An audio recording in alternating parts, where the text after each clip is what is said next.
अद्भुत दिव्य प्रकाश कहाँ से आ रहा है? ऐसा लग रहा है जैसे मुझे अपनी ओर बुला रहा है। आओ माधव, आओ, मैं तुम्हारी प्रतीक्षा कर रहा हूँ। कौन है जो मुझे पुकार भी रहा है?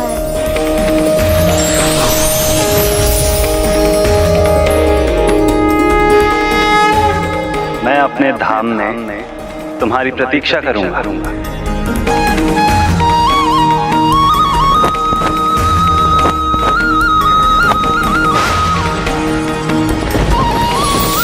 कहो सखा, आओगे ना मेरे पास?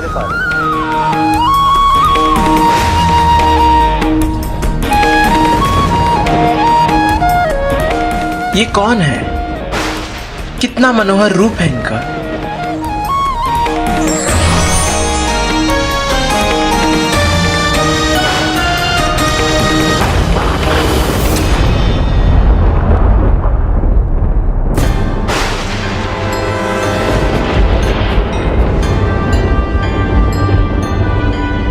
मुझे स्वप्न आया।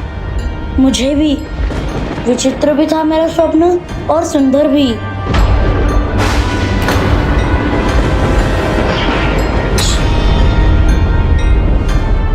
बाहर सब कुछ इतना भयावना है।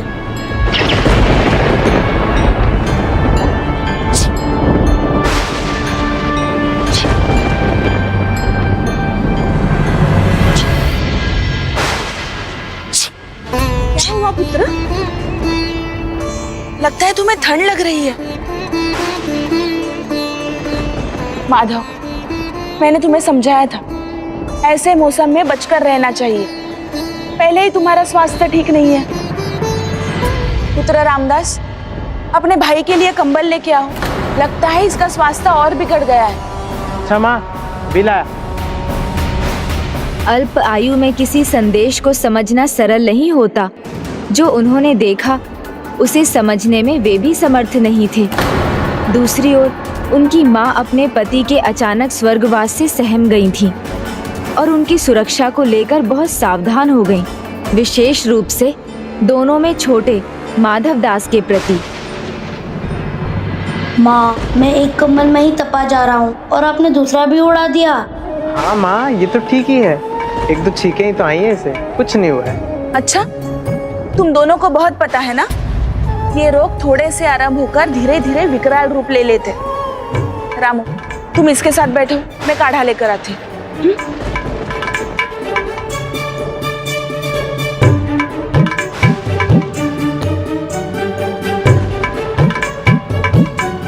ये लो, और बचा हुआ तुम भी पी लेना। मैं क्यों माँ? मुझे क्या हुआ है? चिकित्सा से ही उत्तम सुरक्षा होती है। कहीं तुम्हें रोग लग गया तो? अब तुम क्या देख रहे हो?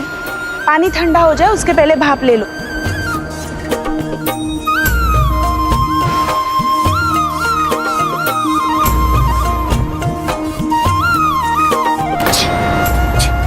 इसी बात की तो चिंता थी मुझे। ये छींकें आ ही जा रही है। रामू, तुम उसके साथ यहाँ बैठना, मैं औषधि लेप लेके आती।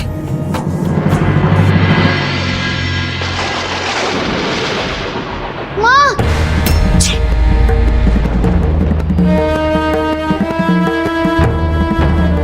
ये तो विद्युत तरंग है पुत्र, ये तो कड़कती ही रहेगी। माँ, मुझे बहुत डर लग रहा है। माँ, मैं दिया जला लेता हूँ। अच्छा, तुम मेरा हाथ थाम लेना, तुम्हारा डर चला जाएगा। मैं हूं ना।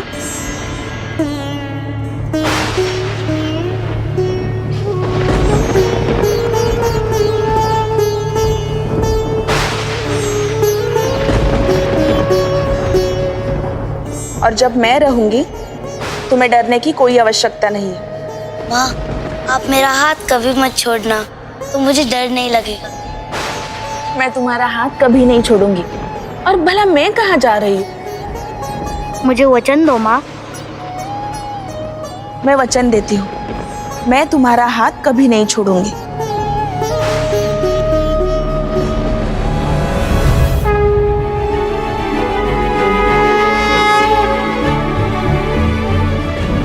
प्रभु, आपको ही देखा था ना मैंने स्वप्न में।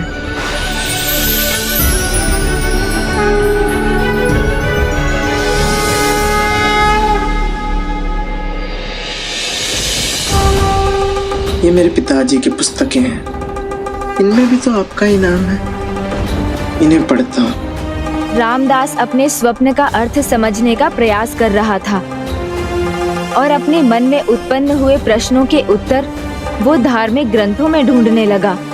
वहीं दूसरी ओर माँ के लाड़ दुलार और अधिक ध्यान देने के कारण माधव दास में एक भीरुता का भाव जग गया। वो अपनी माँ पर अत्यधिक निर्भर भी हो गया। तो जहाँ एक ओर रामदास आध्यात्म और पूजा पाठ में लीन रहता, वहीं दूसरी ओर माधव दास सदा अपनी माँ का हाथ थामे उन्हीं के साथ घूमता रहता। अति सर्वत्र वर्ज्यते। जीवन में किसी भी अति से दूर रहना चाहिए, क्योंकि अति किसी की भी हो, उसके परिणाम सदा बुरे ही होते हैं। फिर वो संतान के प्रति माँ के स्नेह की ही अति क्यों ना हो। माधव दास अपनी माँ पर इतना निर्भर हो गया कि भविष्य में जो होने वाला था उसके लिए वो तैयार ही ना था। आप ठीक हो जाओगे माँ। भैया रामदास वैद्य जी को बुला लाए हैं, वो आपको औषधि दे देंगे।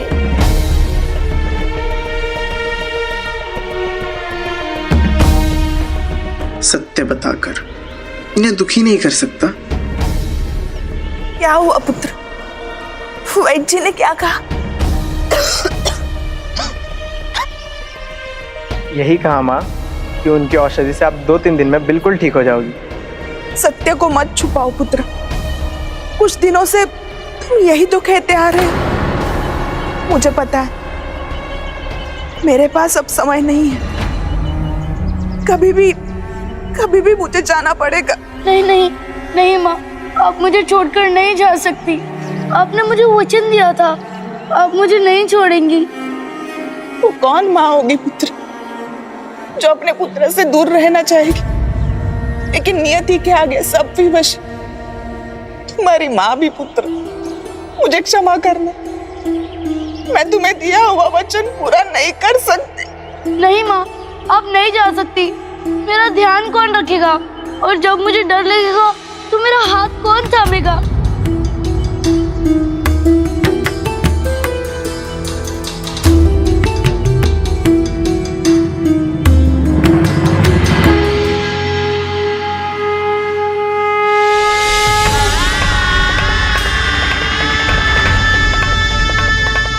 रामदास, मेरे रामू, तुम मेरे बड़े पुत्र, अपने छोटे भाई का तुम ध्यान रखना। इसका हाथ कभी मत छोड़ना, उसे सदा थामे रहना। मैं वचन देता हूँ माँ, मैं माधव को कभी भी अकेला नहीं छोड़ूंगा। माँ को खोने का दुख सहना सरल नहीं। दोनों भाई जैसे टूट गए थे, किंतु भाग्य जब ऐसी कठिनाइयों का सामना कराता है तो उसका कारण होता है व्यक्ति को आत्मनिर्भर बनाना, उसे सहन शक्ति प्रदान करना। किंतु माधव दास के साथ इसके विपरीत हुआ। अब वो पूर्ण रूप से अपने भाई पर निर्भर हो गया।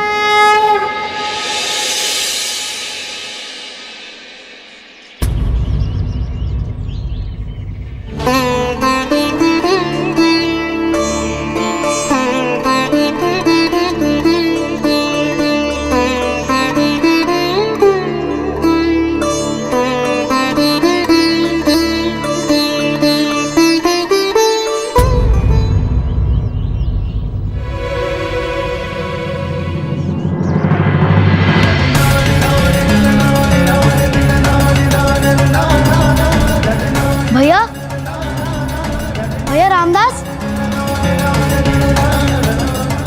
भैया। ओ, तुम उठ गए माधव। लो, अपना हाथ मुंह धो लो।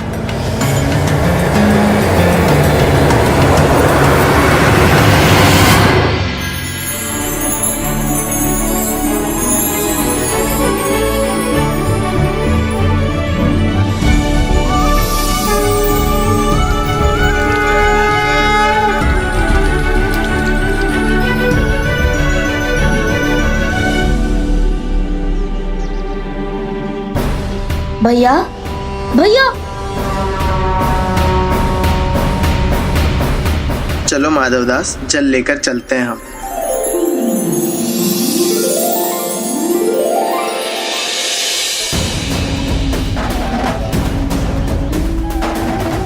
ऐसा लगने लगा जैसे माधव दास सदा इस भय से ही ग्रसित रहता था कि कहीं वो अकेला ना पड़ जाए। अपनी माता के समान अपने भाई पर निर्भर हो गया वो, और ऐसा उनकी युवावस्था तक रहा।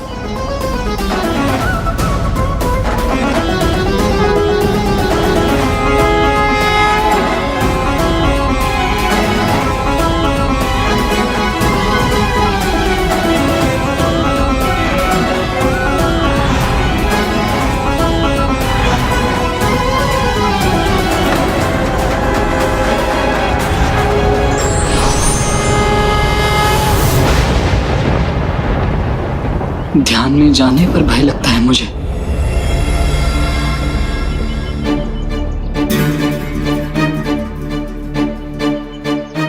भैया का ध्यान कब समाप्त होगा? भैया, भैया भूख लगी है।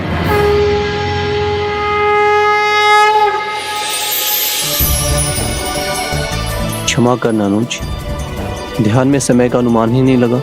मैं अभी भोजन परोस देता हूँ।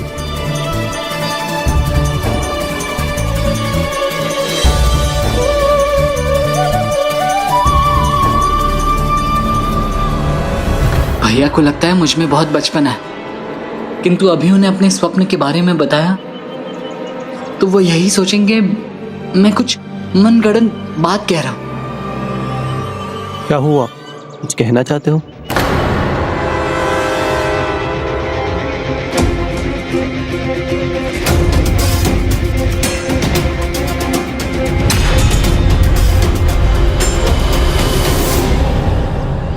ओखल भात तैयार है, अचार भी लोगे? हाँ भैया, आनंद आ जाएगा। मुझे पूजा में देर हो जाती है, तो स्वयं अपना भोजन ले लिया करो। अब तुम बड़े हो गए हो, आत्मनिर्भर बनो, अपने कार्य स्वयं करना सीखो। जब मेरा ध्यान रखने के लिए आप हो, मुझे किस बात की चिंता? किंतु मुझे तुम्हारी बहुत चिंता होती रहती है, क्योंकि तुम कैसे इस तरह मेरा हाथ पकड़कर चलते रहोगे। कभी ना कभी तो आत्मनिर्भर बनना पड़ेगा। हाँ भैया, मैं जानता हूँ, आप ये बातें मुझे पहले भी समझा चुका, परंतु अभी भूख लग रही है। पहले भोजन कर लूँ, फिर कुछ और समझो। भोजन करते हैं।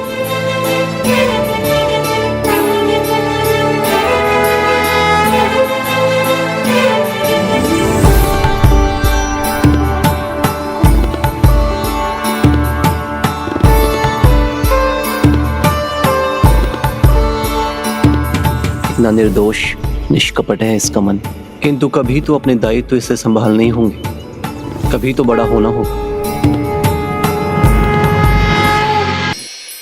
अब भैया, इन्हें धो कौन से जल से? ये बड़े वाले जल पात्र से या छोटे वाले जल पात्र से? भैया, भैया, भैया,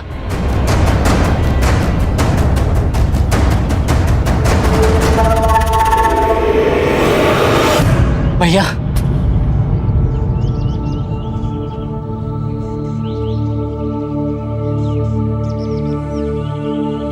अनुज, बचपन से मेरी रुचि पूजा पाठ, ध्यान और सत्संग की रही है। हो सकता है तो यही मेरे अंतर की इच्छा रही हो, सन्यासी बनने की, प्रभु भक्ति की, उनकी सेवा की, उनके नाम में रमकर अपना जीवन बिताने की। प्रयास कर रहे हैं ना आप मेरे साथ भैया? मुझे डराने के लिए बोल रहे हैं ना, जिससे मैं अपने कार्य स्वयं करने लगूं? किंतु ऐसा सोचना भी आपके लिए उचित नहीं है भैया। आपको स्मरण है ना, आपने माँ को वचन दिया था। मैं वचन देता हूँ, मैं माधव को कभी भी अकेला नहीं छोड़ूं। हाँ अनुज, मैं तुम्हें कभी अकेला नहीं छोड़ूंगा। भैया,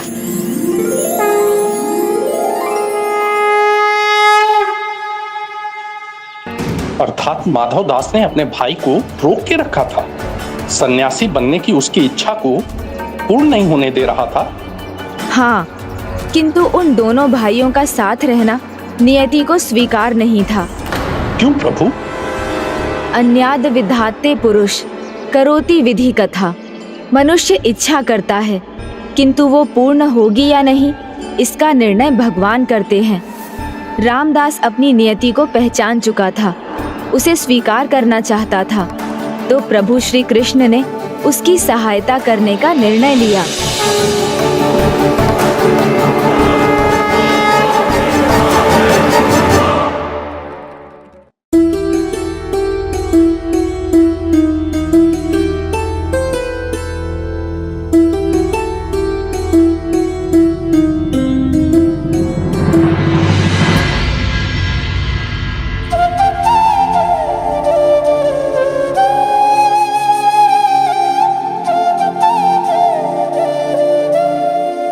धन्यवाद प्रभु, इतना सरल और प्रेम करने वाला भाई मुझे दिया।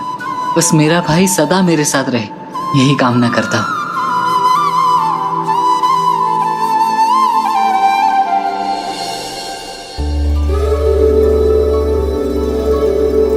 प्रभु, ये इतना निर्भर है मुझ पर, इसे छोड़कर अपनी नियति पर कैसे चलूं?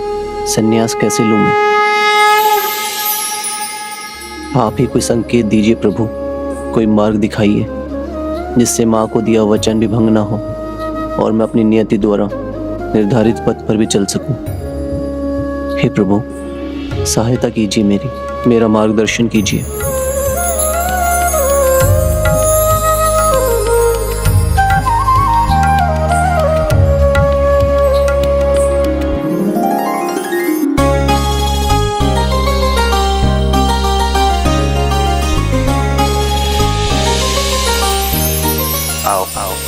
मैं तुम्हारी प्रतीक्षा कर रहा हूँ।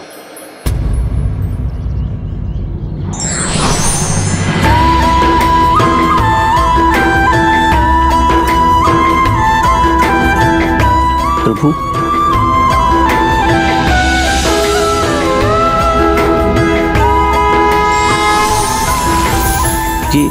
ये क्या हुआ?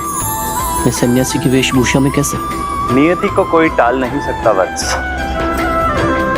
तुमने जो समझा वो सत्य है। यही तुम्हारा पथ है, जिसे लेने में तुम्हें अब और विलंब नहीं करना चाहिए। किंतु प्रभु, शीघ्र वो भी अपनी नियति को पहचान लेगा, किंतु उसके लिए उसे किसी ऐसे का हाथ थामना होगा जो उसे उसके पथ तक ले जा सके।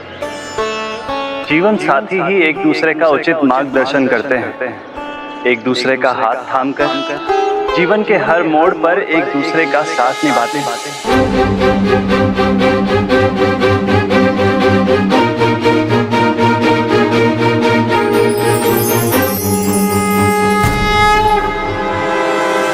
क्या हुआ भैया? अब जाग क्यों गए? जीवन साथी ही एक दूसरे का उचित मार्गदर्शन करते हैं। एक दूसरे का हाथ थामकर जीवन के हर मोड़ पर एक दूसरे का साथ निभाते हैं। अब आप मुस्कुरा रहे हैं, क्यों?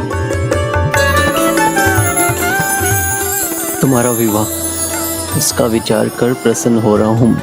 मेरा विवाह? हाँ, आयु जो हो गई है तुम्हारी। आयु हो गई है और आपकी आयु नहीं हुई? अग्रज से पहले अनुज का विवाह कैसे? ये कैसे संभव है? संभव है माधव, मैं माँ के दिए वचन से बंधा हूँ। तुम्हारा उत्तरदायित्व स्वीकार किया है मैंने। अब जब तक तुम्हारा विवाह नहीं हो जाता, मैं अपने विवाह की कल्पना भी नहीं कर सकता। नहीं भैया, ये परंतु उचित नहीं है। मेरा ध्यान रखने में आपके प्रसन्नता के अधिकार से वंचित होने की बात कहा थी? तुम्हें मेरी प्रसन्नता कितनी चिंता है तो तुम अपने विवाह के लिए ना नहीं कहोगे।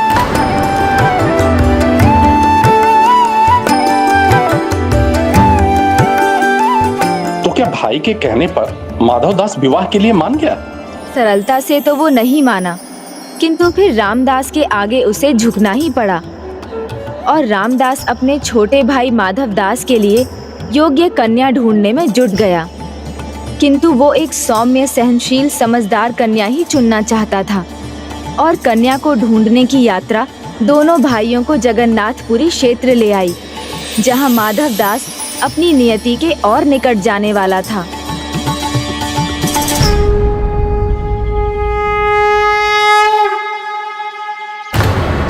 यहाँ इस क्षेत्र में मुझे इतना विचित्र आभास क्यों हो रहा है?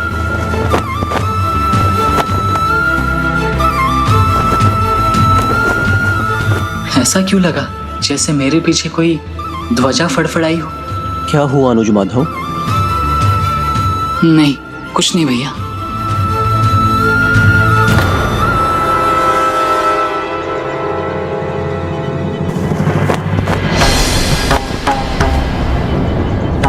अब तो वो ध्वनि और भी तीव्र हो गई है।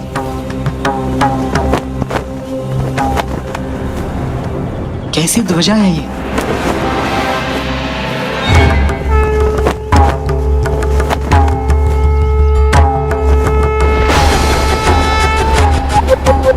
इतना भव्य मंदिर।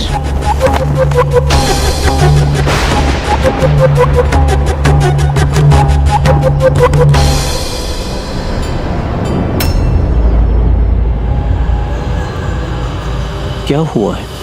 आज प्रथम बार माधव मेरा हाथ छोड़कर खड़ा क्यों हो गया?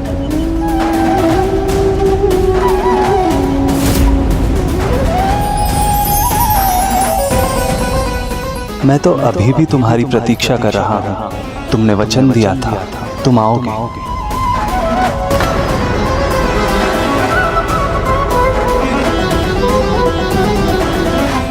यहाँ तो कोई नहीं है। क्या हुआ अनुज, तुम रुक क्यों गए?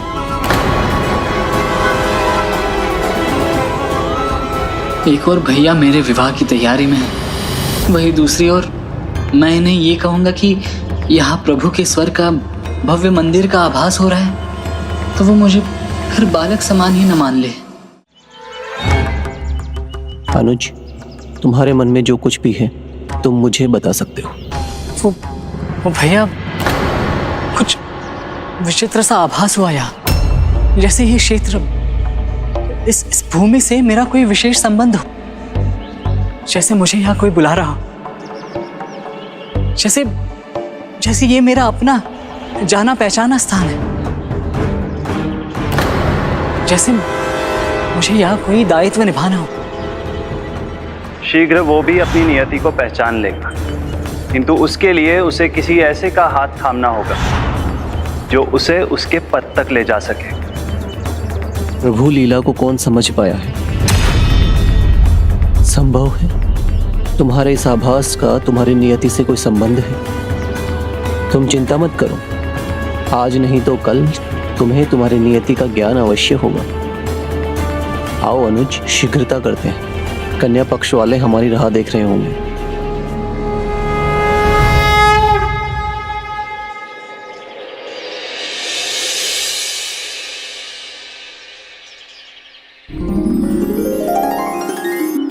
पिता होने के नाते मैं अपनी पुत्री सुशीला के लिए योग्य वर ही चाहता हूँ।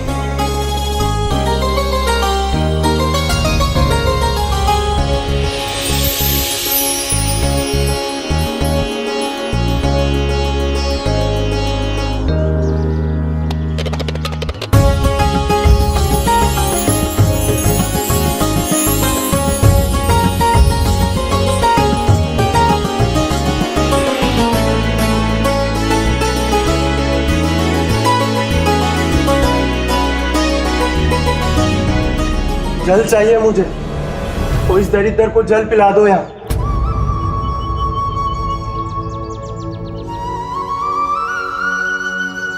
अतिथि देवो भव।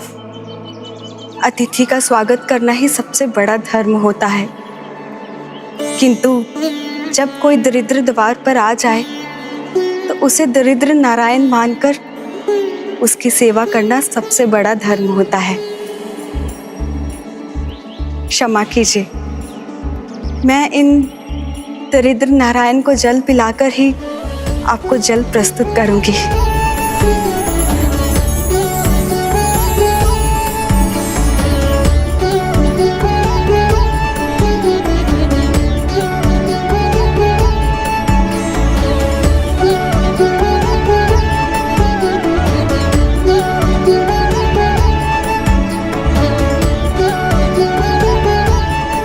धर्म कर्म निपुण है, अत्यंत सुशील है सुशीला। माधव को इसके साथ मिलना चाहिए।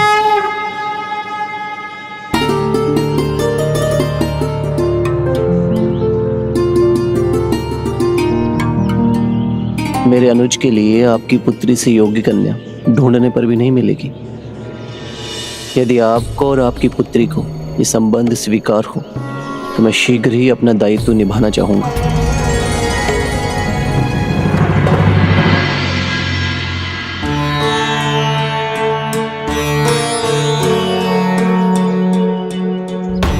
हुआ। आपको कोई संशय है तो आप मुझसे साझा कर सकते हैं। संदेह केवल इतना है कि आप बड़े हैं, फिर भी आप अपने अनुज का विवाह पहले करना चाहते हैं।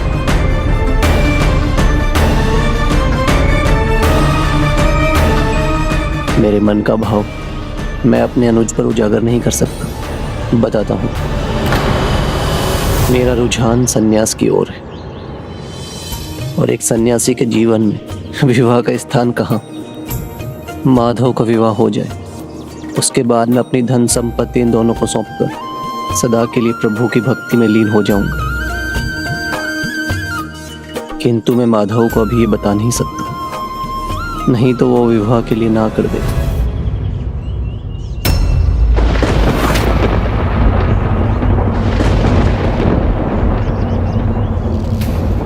ओह माधव, तुम आ गए। दरिद्र नारायण की सेवा हो गई? हाँ भैया, किंतु अभी आप क्या कह रहे थे? क्या बताना है मुझे? अर्थात इसे अभी तक ज्ञात नहीं हुआ। बताइए ना भैया, क्या बात है? यही कि शीघ्र ही तुम्हारा विवाह हो जाए। उचित है भैया, अभी आपको मुझे और मनाने की आवश्यकता नहीं। यदि देवी सुशीला और उनके पिता को ये विवाह स्वीकार है तो मुझे भी ये संबंध स्वीकार है।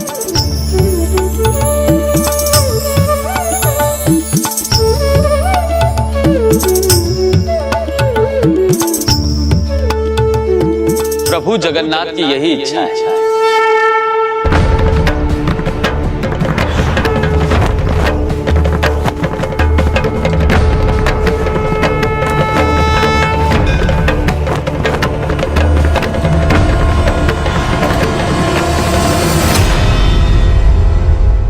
रामदास ही नहीं, माधवदास की नियति भी उसे दिशा दे रही थी।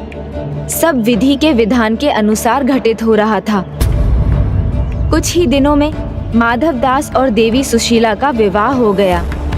किंतु देवी सुशीला के गृह प्रवेश के साथ माधवदास को एक ऐसी सूचना मिलने वाली थी जिसकी उसने कल्पना भी ना की थी। ऐसा क्या होने वाला था प्रभु?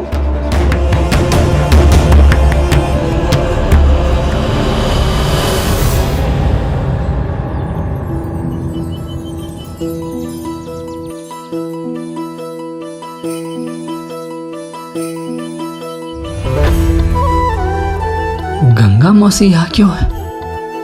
हमारा स्वागत करने के लिए भैया क्यों नहीं है?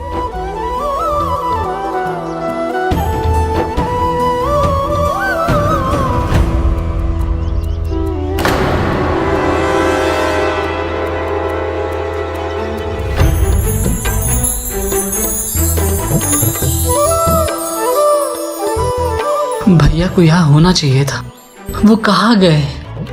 आओ बहुरानी, अपने शुभ चरण से प्रवेश करो। अब ये घर तुम्हारा ही है। आजा।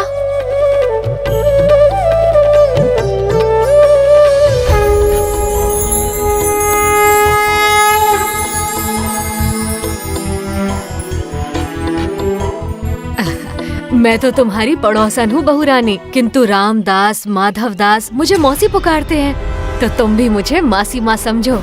हाँ, बैठ जाओ, बैठ जाओ।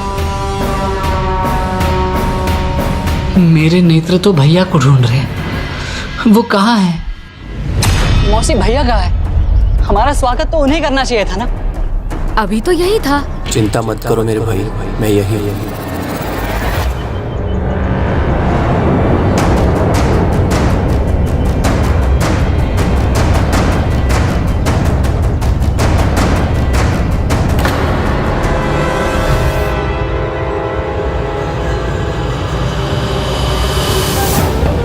भैया,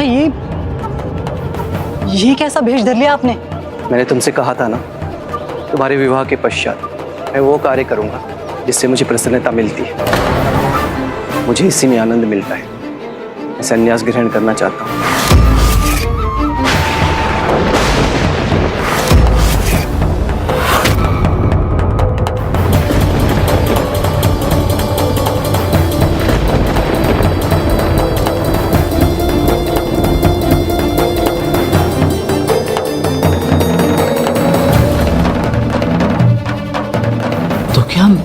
माँ पिताजी के बाद भैया भी मुझे छोड़कर चले जाएंगे? नहीं, मैं ये होने नहीं दे सकता।